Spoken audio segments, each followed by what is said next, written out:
Assalamualaikum warahmatullahi wabarakatuh.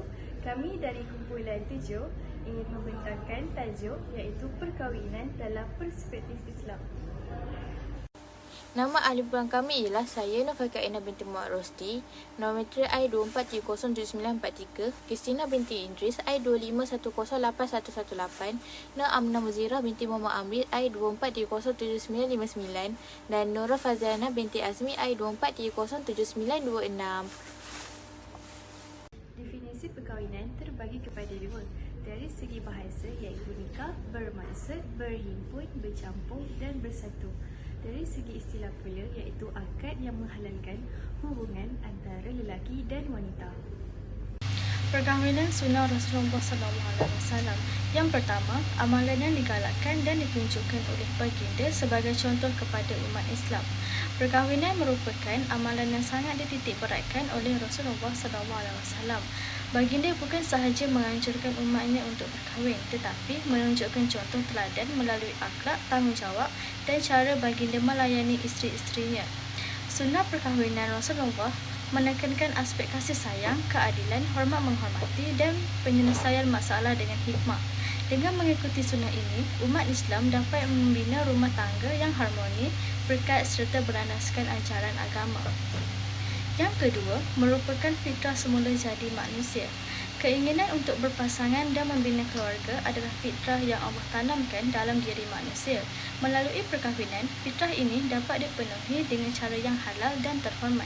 Perkahwinan membantu manusia mencapai ketenangan jiwa, mengelakkan daripada melakukan perkara yang dilarang serta mewujudkan hubungan yang sah dan diberkati. Ia juga menyempurnakan aspek emosi, spiritual dan sosial seseorang. Seterusnya, peranan perkahwinan dalam masyarakat Islam. Yang pertama, dapat menjaga akhlak dan maruah individu. Perkahwinan berperanan besar dalam memelihara akhlak manusia.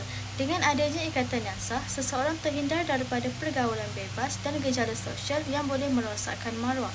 Suami dan isteri juga saling membimbing untuk menjadi insan yang lebih baik, memupuk nilai amanah, tanggungjawab dan kesetiaan. Hal ini secara langsung menjaga kehormatan diri dan menjadikan masyarakat lebih bermoral. Yang kedua, dapat melahirkan keturunan yang sah. Perkahwinan memastikan nasab dan keturunan terpelihara secara jelas dan sah. Ini penting dalam Islam kerana ia berkait dengan hak-hak anak, warisan, didikan dan tanggungjawab ibu bapa. Melalui rumah tangga yang sah, anak-anak membesar dalam suasana kasih sayang, pendidikan agama dan bimbingan yang betul. Apabila keturunan dibesarkan dengan baik, masyarakat juga menjadi lebih stabil dan sejahtera. Perkahwinan merupakan ibadah dan akad yang sah. Perkahwinan merupakan jalan penting untuk menjaga maruah dan keturunan dalam Islam. Melalui perkahwinan, hubungan antara lelaki dan perempuan berlaku secara halal dan terhormat, sekaligus mengelakkan zina serta perbuatan yang merosakkan nama baik individu dan keluarga. Perkahwinan juga memastikan keturunan yang lahir terpelihara nasabnya jelas, statusnya dan dibesarkan dalam suasana yang sah dan bermaruah. Dengan ini, institusi kekeluargaan menjadi lebih kukuh, anak-anak mendapat didikan yang teratur dan masyarakat terhindar daripada kerosakan akhlak serta kekeliruan keturunan. Dalil Al-Quran Surah Al-Rum ayat 21. Dan di antara tanda-tanda kekuasaannya ialah Dia menciptakan untukmu isteri-isteri dari jenismu sendiri, supaya kamu cenderung dan waras tenteram kepadanya, dan dijadikan di antaramu rasa kasih sayang. Sesungguhnya pada yang demikian itu benar-benar terdapat tanda-tanda bagi kaum yang berfikir. Secara ringkasnya, ayat ini memberitahu salah satu tanda kekuasaan Allah ialah Dia menciptakan pasangan dari jenis yang sama supaya wujud ketenangan kasih dan sayang antara suami isteri. Dalil hadis tentang perkahwinan sebagai sunnah Nabi Muhammad SAW. Wa tazawwajan nisa' faman ra'iba an sunnati falaysa minni. Maksudnya, aku berkahwin maka sesiapa yang membenci sunnahku, dia bukan dari golonganku.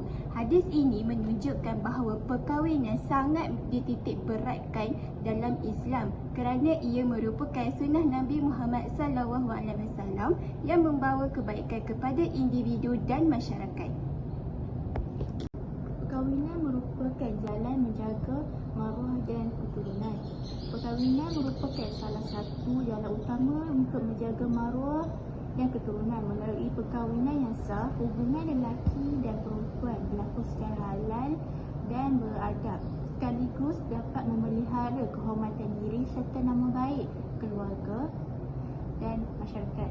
Selain itu, perkahwinan memastikan keturunan yang lahir mempunyai nasab yang jelas dan dibesarkan dalam institusi keluarga yang sah. Hal ini dapat membantu membentuk masyarakat yang berakhlak teratur dan sejahtera. Jadi, kesimpulannya, perkahwinan dalam Islam merupakan satu institusi yang sangat dititik beratkan kerana ia bukan sahaja mempunyai fitrah manusia, tapi juga menjadi asas pembentukan keluarga dan masyarakat yang sejahtera. Ia diangkat sebagai sunnah Rasulullah SAW dan dianggap sebagai satu ibadah apabila dilaksanakan mengikut syarat serta akad yang sah. Melalui dalil Al-Quran dan hadis jelas bahawa perkahwinan membawa kepada mawadah, kasih sayang, rahmah, balas kasihan serta menjadi jalan memelihara maruah dan keturunan. Oleh itu, perkahwinan bukan sekadar hubungan suami isteri tetapi satu amanah dan tanggungjawab yang membentuk masyarakat Islam yang harmonis, stabil dan berakhlak mulia. Sekian, terima kasih.